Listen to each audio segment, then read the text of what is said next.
Well, I wanted to tell you why I kind of thought about you guys doing this podcast. And it's because it was a pretty shittiest moment of my life. I was a bit lost, confused after spending a bit of my life is trying to connect with the ocean, diving on boats. And then suddenly I just got drawn back to land and I felt like I wanted to learn about trees. I felt I wanted to learn about plants. I didn't know anything about plants. So I sent an email to this gathering of permaculture happening in Southeast Queensland. And I said, I want to volunteer. And there was this guy answering, which is Rupert, just sitting next to me here, and said, yeah, I can volunteer for the party because they're basically what they do is a gathering where there's lots of people that are interested in nature and permaculture. So they come together once a year and they do an action where they actually do something, plant gardens, plant trees, or do different types of activities. And then they have a party, they celebrate. So this event was organized by a guy called Rupert, which was, in my understanding, a musician, also interested in nature.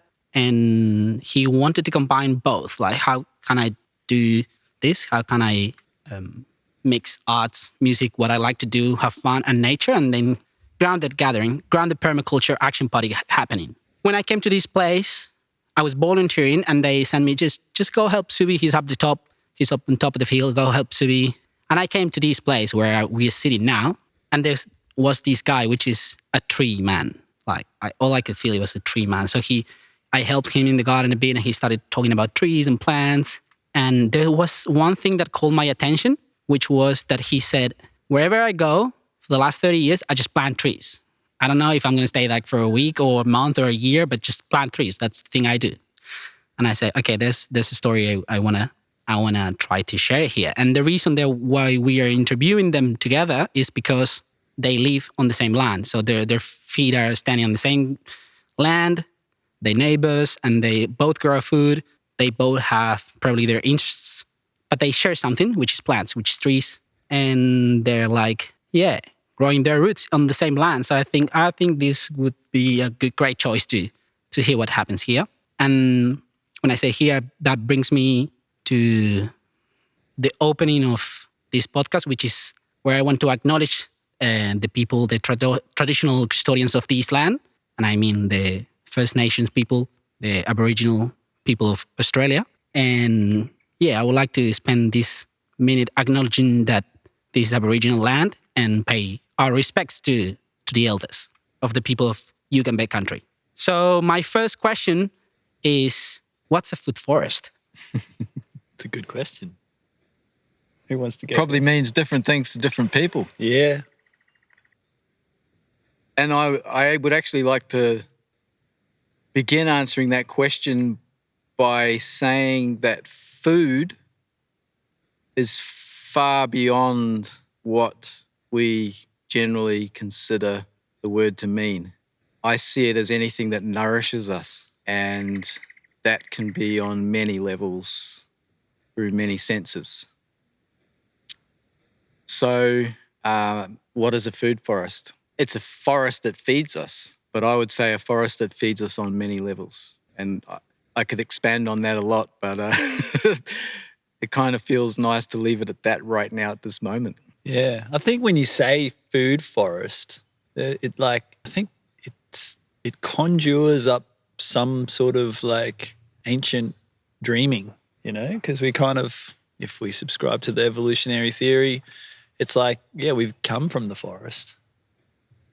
And this idea that food operates or is grown as part of some sort of forest ecosystem, like we were talking this morning, you know, we've got the big forests, big rainforest, big old rainforest. And then we've got the micro forest that's, you know, below knee high. It's like food is grown in the forest ecosystem on all levels, at all scales. Any forest could feed you, right? Because forests feed you, yeah. All forests, yeah. Even a big monoculture crop of wheat. But this is a forest. And this kind of specific food forest is where human intervenes a bit more or assists more than... I think humans have to intervene. Yeah. It's part of our role since becoming conscious, really, since we developed that prefrontal cortex and we come out of the trees, we moved out of the trees, went into the savannas, had to become more nomadic and shifting, and then develop the technology and consciousness and awareness of time. But there's that calling. It's like back to the forest. Yeah, that's kind of one way I see it. So it's a circle because, we came from the forest. And if we look at forest cultures that are still intact today, we can observe from their interactions, actually, how, what the roots of that relationship is.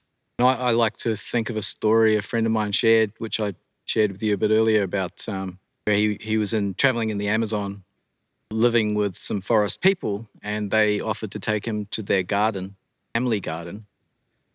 And that ended up being a trek into the jungle that led them to a part of the jungle that just, on first glance, just looked like a part of the jungle.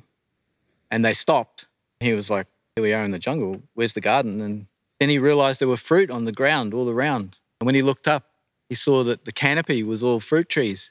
And the guy said to him, my ancestors planted this like 150 years ago or something. And, my family maintains it. And we have other gardens like this in the jungle.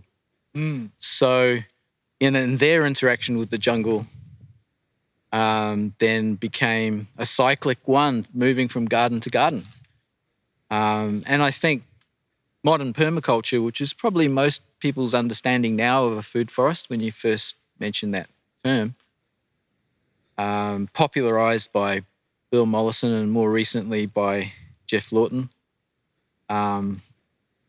David Holmgren, of course.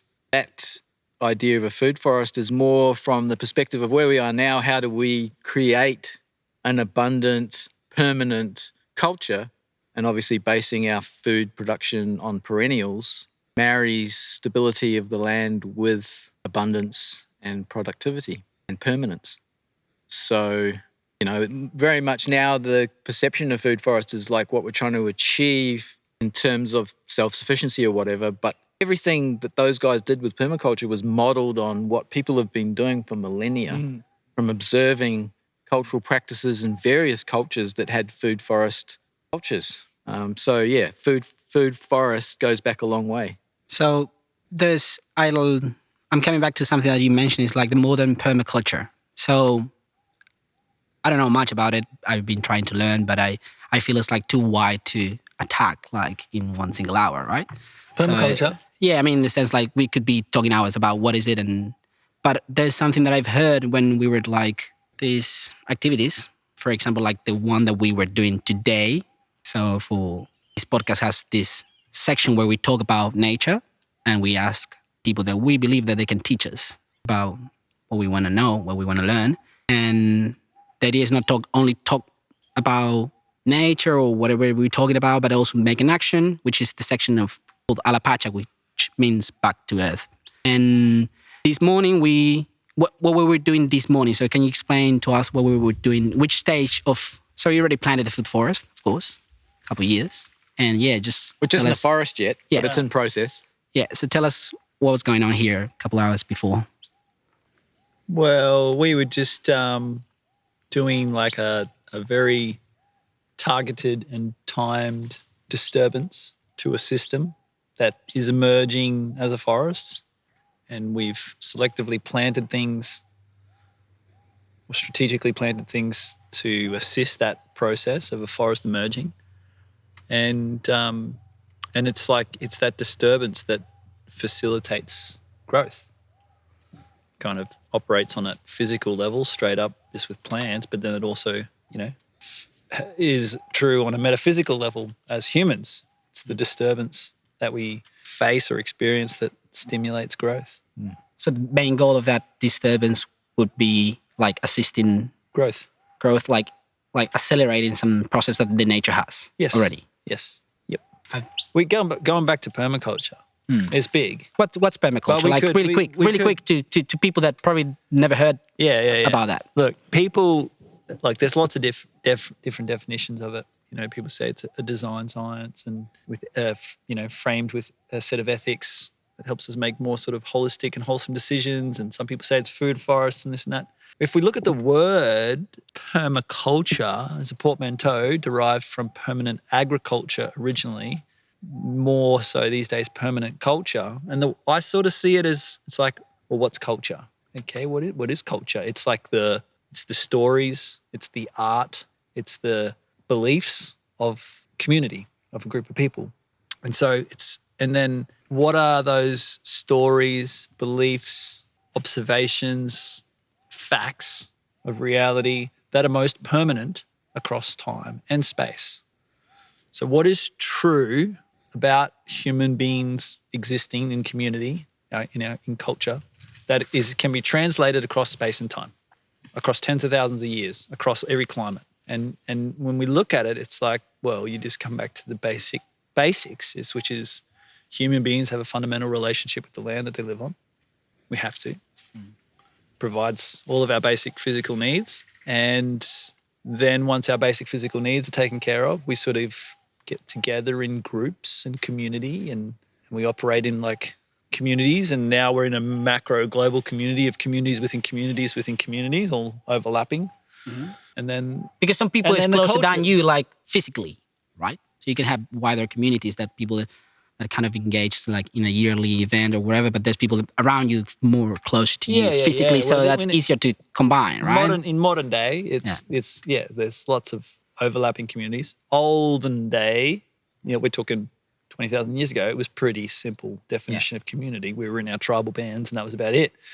Unless you subscribe to the theory that, there was all the ancient civilizations before the last ice age, but that's a whole nother thing. But it's also good because you can get together with friends to plant trees, because you kind of like to plant the amount of food that we've seen. So, it's like, just bring some friends and have some fun, and then they help each other in their own gardens. But I reckon it's something that anyone can do anywhere. For sure. Absolutely. Even the amount of space that you have, for example, if you live in a city. Yeah, absolutely. Absolutely. It's more about like relationship. Yeah. And connection. Yeah. Just beginning some sort of relationship with the plants. And with the soil. Yeah. And with the people. So the maxim that sort of sums it up really is the earth care, people care, fair share. Which is the three ethics. The three ethics of permaculture as the cornerstones, or the triangles. And those ethics were only derived out of observations that Bill and David found when studying a whole bunch of indigenous cultures all across the world, all across time. And they're like, hey, there's a common theme here. There's a common theme that all indigenous people share. And this is it. And it was created in Tasmania, right? In Australia. Permaculture, yeah. So I didn't know that. I got to know that here. And I read it, but it was like, okay. Not just here in Australia, but here fairly locally. Yeah. It was originated. But inspired by like... Just over the border in another state, but not far away. That's where Bill's main first farm was kind of set up. I think it was the late 80s and 90s. Yeah. He had it going on and it kind of... Tyalgum. It's not far away at all. Just on the other side there. There's also I feel there's also lots of sources of inspiration, like the Amazon in South America, food that they grew in South America, then Japanese agriculture systems as well. Yeah, and I mean, they were academics. Yeah. So they were obviously intelligent people who studied a lot, different things they were interested in. And one of the things they were interested in was the things that eventually melded together to become permaculture. Yeah. But for me, it kind of, if we go a bit deeper, for me, it's actually about what is it to be human? Yeah. What is it to be human here on Earth? What are we here for? Yeah. And if we are truly part of the Earth and part of the systems of the Earth, what is our place in that?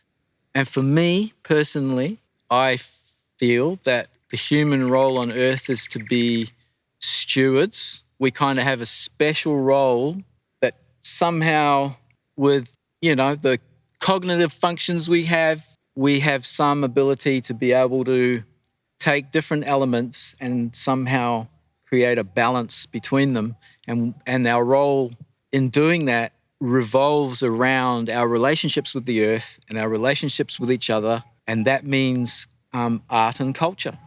So art is very much a part of it, be it music.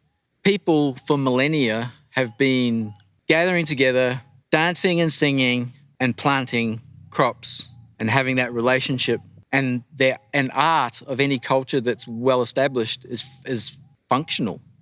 All art is functional. You know, so everything you use, everything that you create is art. And it has a functional purpose in a stable culture. I like that concept that earlier when we were working in the gardens, you said pruning is an art. I like that. So when it comes to actually physically touching, like for example, what we were doing today, which was basically chop and drop, right? Yep. So what were we doing, like physically, like in which stage of managing a food forest? Because I plant the trees. I start with this food security concept, which would be good that you could explain a bit more, and then what I do. What do you mean? What do you do? Well, I can see like, I don't know, maybe hundreds of trees here. They grow because we are like in this subtropical area. So there's a lot of rain, there's a lot of sun. Now we're in winter. So how that's working here? I know where you're going with the art thing, right? And it's kind of like, okay, you want to be an artist. There's a whole bunch of different ways you can be an artist. You can be painting on canvas, acrylic on canvas. It can be bloody making oil podcast on canvas.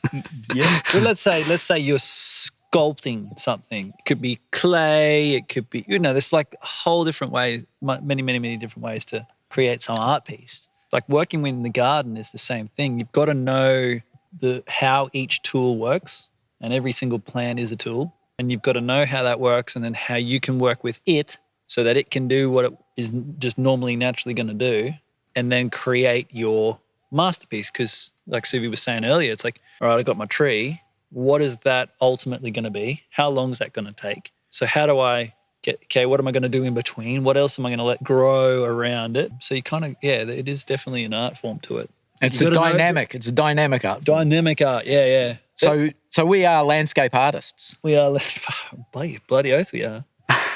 Yeah, you can do that freeform. You can do that freeform without any idea where it's going. I know an artist, an amazing artist, friend of mine, and literally he stands in front of a canvas and he's just slapping on paint. And then as that process unfolds, you just see this bloody mess. But then somehow out of that, he gets an inspiration and then sees something and then starts to release that thing that he saw by manipulating the paint that he's put on there, by adding more paint and just manipulating it. And all of a sudden, out of that mess comes an amazing image. So, that, and in a way, that's what it's like, because we don't really know exactly how it's going to end up. You don't know what plants are going to die in the process. There'll be casualties for sure, right? You don't know how the process is going to unfold, but you do have an idea of what direction you wanted to go in and a sort of general idea of how it's going to end up. So to explain a little bit to people that don't know what we're talking about, because what I can see physically, there's like heaps of trees planted kind of like in the same garden bed. So everything will grow, everything will try to get its own space, get its own water and sun, so they'll fight each other, and then you'll kind of like, so what happens there? That's when we come and we manage it? They don't really fight or compete. That's a common myth, right? So they've got to be playing the same game. To be in direct competition, you got to be playing the same game by the same rules. And a eucalyptus planted next to a mulberry, or a great example I saw Suvi do the other day, a taro planted next to a banana. Mm-hmm. They're not playing by the same rules. Why? Because the banana has a different protocol, you might say, a different code, a formula that it grows to, and it occupies a different space, different strata in space, and it has a different life cycle in time. And so the taro right next to it is playing by a different set of rules. So they're not necessarily competing. So this is the whole idea of companion planting, the whole idea of like syntropic farming or agriculture, which has really refined it to a fine art. If we're talking about art, it's knowing what the protocol of each plant is, and so what's its strata in space, and what's its life cycle in time, and its growth profile, and how much light it needs, and everything like this. And so you can have plants occupying the same space, but they have a different life cycle, or they occupy a different space. They occupy different strata in space as well, even though they're in the physically same space. So they're not necessarily going to be competing. They're actually going to be But for example, over here, right? Just over here, we've got red cedars. And it's like nearly a monoculture of red cedars. They're all competing. They're all pushing for the same, they're trying to occupy the same space in the same time. So they are in direct competition. And it's on our list to go through there and start selectively thinning some of them out so that they get a bit more space to grow. And that happens a lot. There's a brilliant little video online that I've seen of a in the jungle in Sumatra or somewhere. And they've got, in Southeast Asia, there's macarangas. Like we've got macarangas here.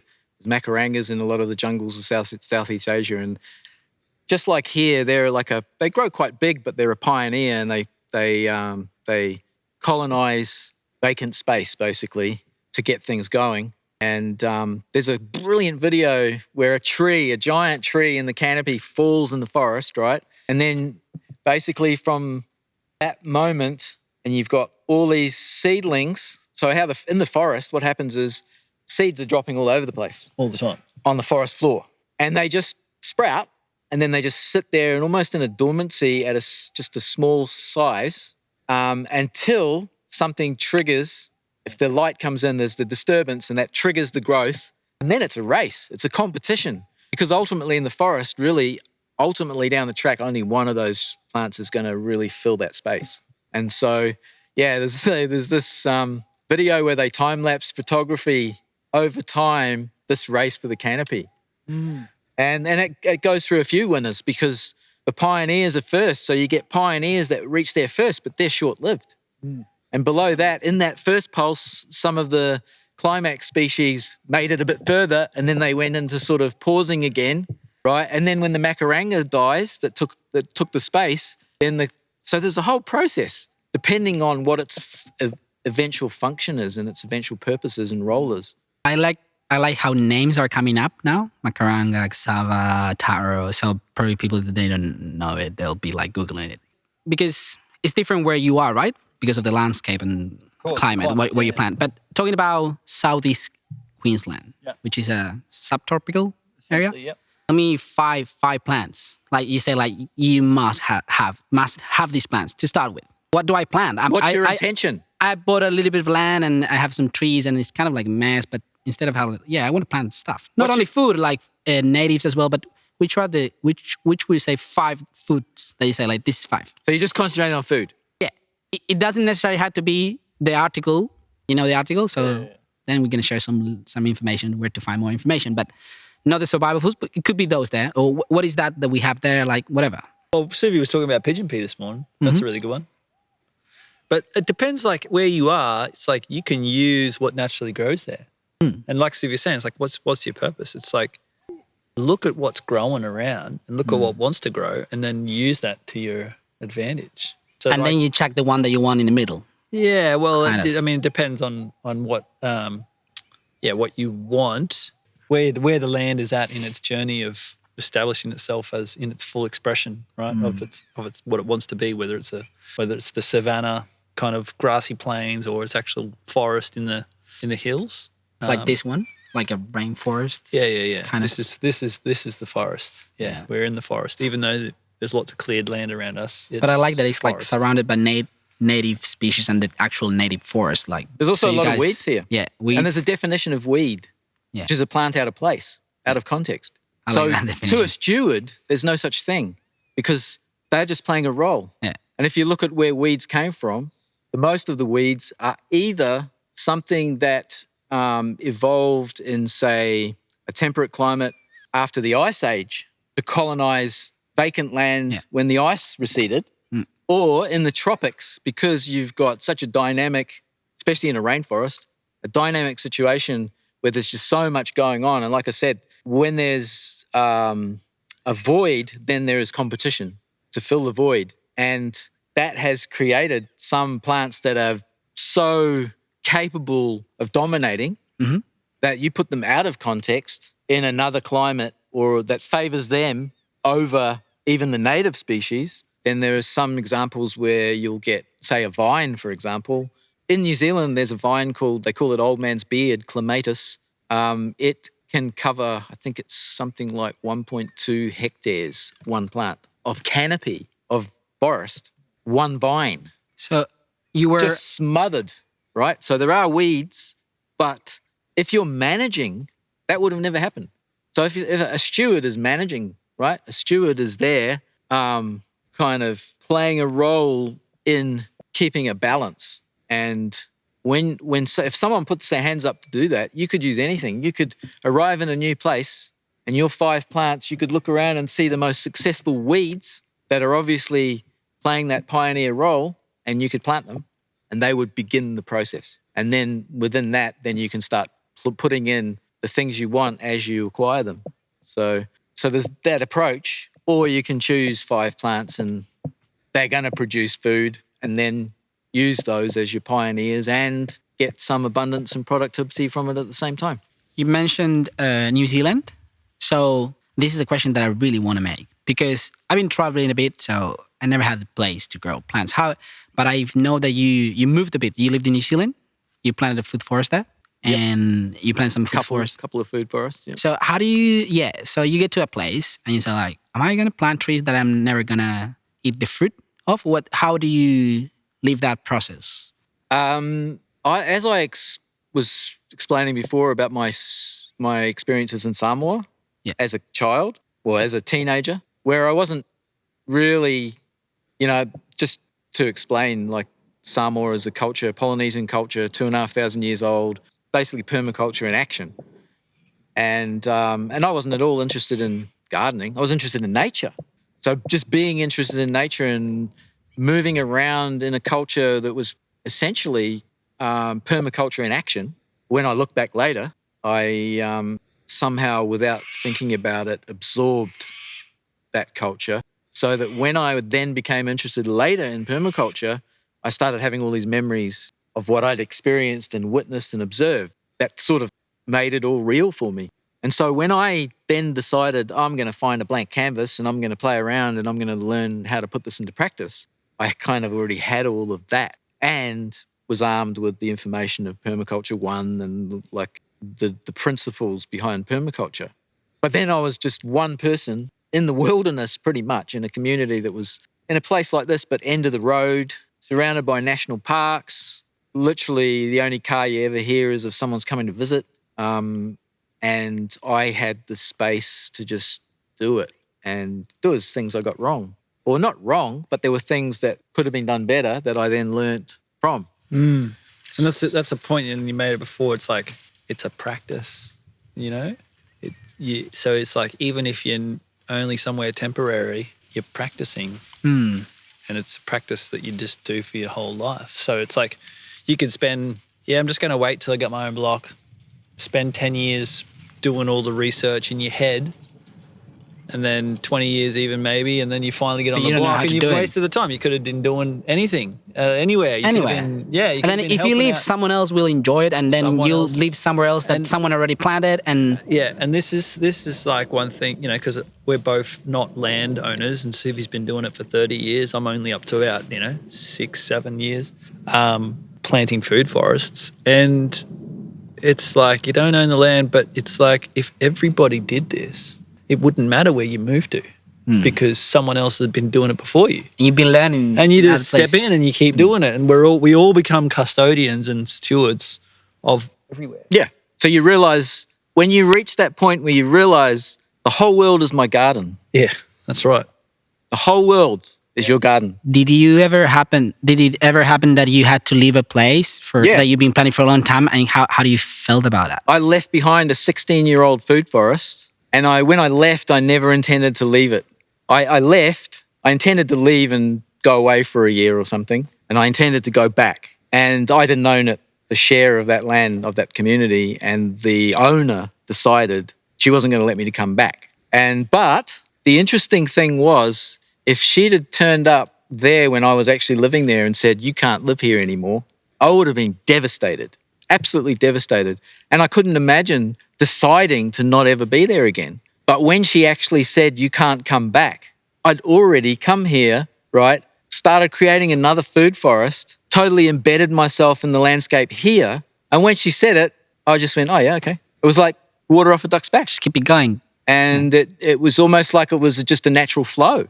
Like, because I'd almost pretty much decided there was no point in going back. That was only the starting point, because the whole world's my garden. Doesn't matter where I go. This garden has 2 years? Like the garden we were working today on this garden, 2 years? Or The one up there, the swales were probably done about 8 years ago. But Not much done. nothing planted, done. yeah. And since Just fruit trees. we've been here three and a bit years, and we only started really working on it a year ago, because it was all just covered in grass, a few citrus trees, and that was it. But Suvi's, this behind us, that's 2 and a bit years, and that was just No, grass. most of that's just since spring. Yeah, that's true. what spring? How The only many ones months? that two or not even yet, maybe a year and a half. Year and There's a a half. few bananas over in that corner. Oh yeah, because you did the fence a year ago. Yeah, that How- was a year ago. Most of that went in. If you put it in a term of like a year or 2 year forests, from 1 to 10, how much this forest contributes to your shopping, like in a week? Like you say, from a 1 to 10, just a percentage. It's a cyclic thing. So obviously, food crops are available for a window of time. Yeah. And so, and you know, obviously, the majority of our diet is staple foods. So we're talking about carbohydrate, protein, fats. Fruits like oranges, limes. That are going to like lemons. provide calories. No, I That's kind nice. of see fruit and Dessert, greens as kind of Yeah. you know that's the nutrition. That's the full on nutrition that gives you all of the vitamins and minerals and blah de blah. But the actual stuff that makes you function is your calories. Yeah. But in terms like in economic level, like talking about food security, like would you eat this like regularly in your year? Like how much food do you get from your garden? So because you won't have like bananas all year round, but there's Not be now. some months in the year that you just have bananas and you don't have to go and buy There bananas. will be times when there'll be bananas. We'll then at get some to the point it point will of be having something bananas else. all year Yeah. round because bananas fruit all year round, and you can eat green bananas. And once you have mature bananas and you realize you can eat green bananas, well, hey, you've just got yourself a carbohydrate crop of high calorific value that's permanently in the landscape for long periods of time that you don't. I mean, that takes some management, but you're not replanting it all the time And they create, like you said today, like a microclimate. for other things. Like so banana is kind of like One of the 5 one of the 5, yeah. Banana. One of those in a top five, in a for climate where you can grow it for sure. Yeah. What's that? Yeah. Which one? Any. This Like, one? Yeah. So yeah, describe it for the people that is not Canaedulus. looking at this. Canaedulus, also known as Queensland arrowroot, also known as Achira. achira. And from Achira. the native peoples of the highlands of the Andes who have grown that as a food crop for, I think, about 3,000 years. So Peru, like you would say Peru, but Peru, it's Ecuador, Peru, Bolivia. Bolivia, Los Yeah. Andes. See? Yeah. Yeah. And what happened to the other one? Aha. Swamp hens. You took a bite. Yeah, so 2 days ago, the swamp hens I've had a running kind of relationship with since they've pretty much decimated a lot of the cassava that I had planted, mainly because you can't eat it fast enough.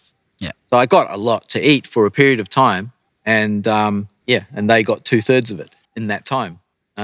So those swamp hens right up till now haven't touched taro.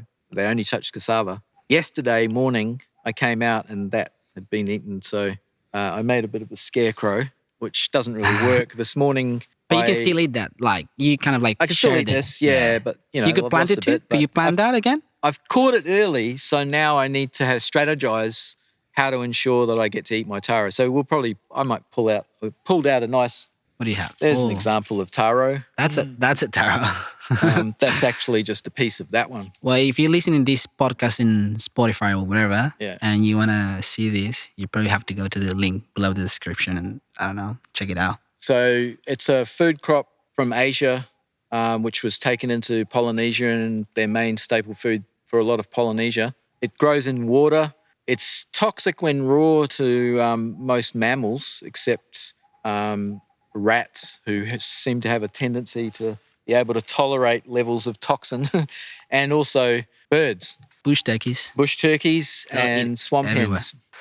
And so So you interact with animals, like you plant the forest and you're not the only one, because like if nothing's eating your garden, it's probably not a healthy garden. Is that right? Going that. back to that story about the Amazon, where my friend went into the jungle and saw this family garden. Essentially, those people who had been living that way for at least hundreds and hundreds of years, probably thousands, their whole practice involved visiting their gardens at the time when the animals came to eat the fruit and eating the animals and eating the fruit, and then moving on to the next garden. And obviously in those jungles, there'd be different maybe altitudes. So the gardens would be timed differently depending on the altitude. They would have summer gardens down up in the highlands, and they'd have winter gardens down in the lowlands because the winter's the dry season. So in the Amazon, it's drier and it's not flooding. So all their gardens down lower. And they're just moving between the two seasonally and moving between the different gardens at the different altitudes as the fruit and the animals become available at that place. So they're not... That's working smart. They don't go out to the jungle to go and find animals. The animals come to them. Yeah. Work smart, not hard. And that's their culture. Now, obviously, we couldn't right now, the way the world is right now, the way civilization is dominating the way it is, there's not many people are going to be fed that way. There's probably not enough forest for everyone to live that way. However, for me, there's definitely the stimulation and the inspiration and the motivation to plant more forest and to learn to live in that way. And whether you choose to eat meat or whether you choose not to eat meat, we do have a thing called human innovation, which allows us to sort of come up with ways to protect our crops. And, so you can do both. But definitely evolving our relationship with the animals is part and parcel with the land. Yeah. Relating with the land, because they're there and they do their thing. And you're always going to have to interact with that. So you've got to find ways to live with that. To protect your roots from the bush turkeys, especially in Australia. Coming back a little bit, I want to know a little bit about your music story. Like tell us what's this. So I remember you saying that you were an artist, that you were a rapper, interested in music, and you want to combine this, and then Grounded happened. So, yeah. Okay, I got that story pretty well dialed. Okay, so, I always loved music as a kid, especially as a teenager. A lot of teenagers do, right? Then I went to university and in Brizzy, and then got whisked away by a bunch of hippies to a doof, and I took psychedelics. And then I had a big awakening. I was like, whoa, I connected with the trees and everything. I was just like, whoa. And then in the few weeks post that, I had basically a mental breakdown, I guess, integrating everything. And I felt all of the pain and destruction that us humans had been causing to ourselves and the planet, for the last however long. I was like, wow, what am I going to do? How am I going to help fix this? And so I was like, well, I'm already at uni. I'm pretty good at science and maths. I'm doing engineering. I'll do environmental engineering, right? Because I was going to do mining engineering. Why was I going to do mining engineering? Well, it's the easiest degree to make the most money, right? Least effort, most return. That's a permaculture principle. But I wasn't thinking in context of the earth. I was just thinking in context of money. And so I had the awakening. I was like, right, now I'll do environmental engineering. That'll be my practical way to help Earth. And music helped get me to this place of awakening. I love music. I will make music to raise the consciousness, right? So it was basically that was it. I was like, I'll do environmental engineering to be practical. I'll do music to raise the vibration of consciousness. So my music definitely has that theme and theme throughout it through hip hop. But then I realized, music can only take it so far. Right? Music's really good at facilitating internal revelations and revolutions and awakenings. But then what? What do we do? Yeah, exactly. How does that follow through into the physical realm? I mean, you could go to a party. Yeah. Like you can go to a party and dance, but you wanted to do like people have fun and do something about it. Yeah. So it's like, that's kind of where Grounded is. It's like you get people when they're in that state of like, whoa, and then you hand them a shovel. You say, let's plant some trees. Yeah.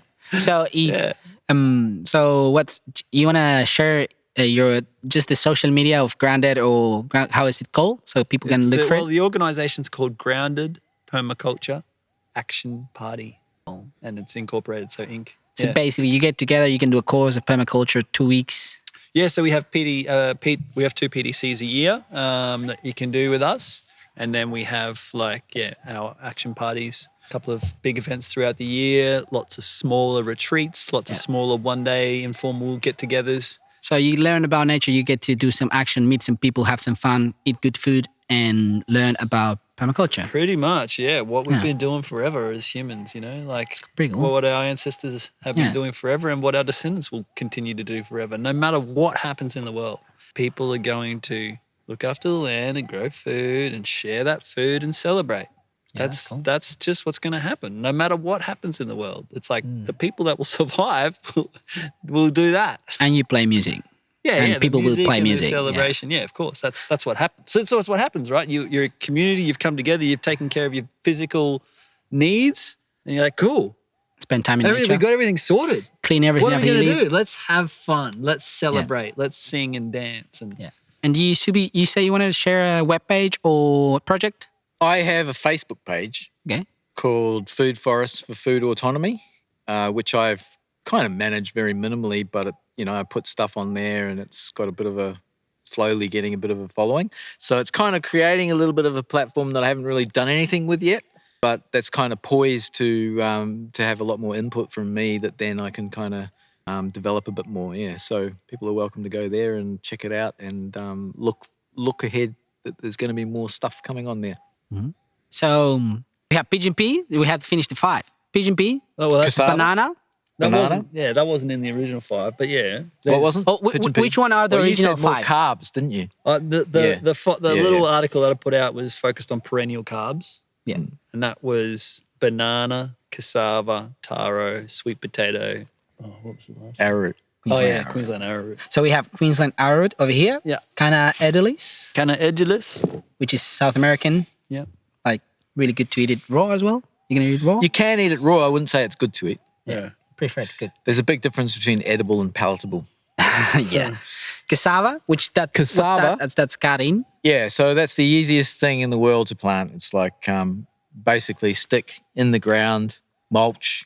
How do you know which side you plant? 4 or 5 months later, food. How do you know which type? What side you plant and what side points to the top? You do it. Yeah, so you've got nodes here where the leaves were. And if you look at those nodes, on one side of the node, there's a little bud. Yeah. All the way up and down. Yeah. Yeah, so you want that above. But it actually doesn't really matter because they still grow. But yeah, that's the best way. So cassava, which is, I think, if I'm not confused, is called mandioca. Manioc, manihot, depending on where you come from. Mandioca in Spanish. Yep. It's Brazilian, it's South American. And they also make flour. It's called tapioca for the people that know that plant for other name. Yeah, so it produces very large tubers. Are carefree. It's just like put it in the ground, it'll grow, and it's like you just come check it out around. It's the easiest food crop in the world, really, if you've got the climate that'll support it. Yep. And there are different varieties. This particular variety is what we call yellow cassava, or it's a variety of yellow cassava. There's several. And yellow, like cassava, if you have the common, or what's commonly planted in Australia is the white one. And that doesn't have a lot of nutrition. It's just basically starch. I have a feeling this has a bit more to it. Probably has a bit of vitamin A because it's got the yellow colour when you cook it. And it has a really good texture. And I think this is a superior variety. So this is the best variety I've actually ever grown and eaten. I've got about 3 or 4 varieties here. I like this one the best. So one good thing to say about cassava as well, that is that you eat the roots and you have to cook them a lot, boil them, right? Because they do could have be poisonous cyanide if you eat in it them. raw. You cannot eat them raw. Yeah. And also if they get a bit old. But you can usually see that because if they've spoiled, they get a sort of a grey discoloration that goes through it, and you just don't cook it, don't prepare it, don't eat it. That's great. But having said that, commonly what's done in the tropics, in the places where this is subsistence food, is they create flour. So there's a whole process of getting the roots, peeling them, grating them, drying them in the sun, then milling them into a flour, and then it stores for months. Yeah. So we have the original 5, which were taro, cassava, banana, sweet potato, and arrowroot or canna. And then we had the 5 of today. The 5 that we worked today. We saw I think we talked a bit about comfrey. Yeah, comfrey in this context is a good thing. Yeah, and it's a dynamic accumulator of minerals because it puts its roots down so deep in the soil. Pigeon pea is good because it grows on shade. As other trees like avocados, they need a bit of shade. How does that work? Yeah, it provides a microclimate. Yeah. It's a nitrogen fixer. It's fast growing, very hardy, and fairly short lived. So it occupies the space. Yeah. And then passes that space on to something else. Really nice, like supple mulch. Yep. Very soft, easy to prune. You can just don't even need a tool. You can just by Break hand it. break it, Yeah. pull it apart. Yeah. And apparently, it's the 6th most grown legume in the world by quantity. It's probably the original dal from India. They use it as dal, especially in the sort of drier climates, like the dry tropics, dry subtropics, even on the arid fringe. Yeah. They actually grow pretty well in that kind of climate. In Africa as well, they grow it heap. So we have pigeon pea. I don't even remember what we say already. From this morning, or just Comfrey, pigeon pea. what else? We saw was that cassava. We saw taro. Yeah, what was that? Yeah, I'd probably do arrowroot before I do taro as a kind of because it's more readily available, because it's less likely to get eaten by other animals, so it's not going to Grows faster, produces more biomass. Yep, it's probably one of the most high quality starches. Yeah. They actually use it industrially. Yeah. It's got very coarse starch granules. And it's the most digestible of all the starches. I was also reading that they mix it with the cassava to make tapioca. Yeah, right. Yeah. Yep. Yeah, so going back to your question a while ago when you said, okay, how would you start? If you took your 5 plants, the interesting thing about those 5 plants is that they occupy different levels. So and they do coexist quite well. So your pigeon pea and your cassava are kind of shrubs, basically. Mm-hmm. Your I would probably add sugarcane myself, because I think that's such a high food value plant. You have sugarcane there, right? Yep. So the best way I've found to grow it is to get a plant established really quickly. This is the top section of a stem, and I've sat that in water for a while, and then now it's putting out roots. Now I'll plant that in the ground upright like that, and every one of these nodes is going to grow a new stem, so that will become a clump in one season. You can grow every single individual node as a plant. Every node has its own bud, similar to the cassava, a little bud there, and it'll grow out of that. And then roots will come out of the node, but then once the bud grows, it'll get its own nodes and it'll start putting out roots, and then it'll start also putting out other buds. So it's an exponential thing. It's good. And you can chew it and get the full nutrition out of the sugar, not just sucrose and fructose. And so all the goodness that you'd get in molasses, unprocessed, is there in raw sugarcane. And it doesn't seem to, cultures chew this and press it and use the juice, and it doesn't seem to rot teeth. So maybe the whole plant as a whole food, doesn't have the same effect as rotting your teeth eating sugar. It's like eating coca leaves, chewing coca leaves versus snorting cocaine. Exactly. It's exactly the same process. It's refining it to that potent. Get that one little. And there may be a synergistic thing of all the elements within it. Yeah. And so in Papua New Guinea, they were growing sugarcane as a food crop 10,000 years ago. That's great. So you've got arrowroot, sugarcane. You could put taro, you could put a few things in as well, but they're your clumping herbaceous perennials. And You chop a could couple be greens as well. galangal right next to you is a good one. Yeah. Because that keeps its form. Whereas, as does sugarcane. That's the sugarcane here, You retain sugarcane through the winter, some greens. whereas arrowroot sort of dies down a bit. Greens.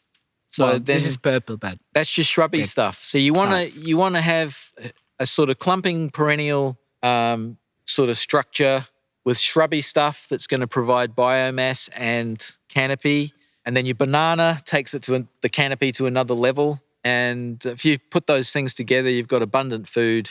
And then from there, once you create a microclimate, it's all kinds of other things where as you change the climate, you're going to be able to slot things in. Papaya, could be chilies, other perennial plants that produce food.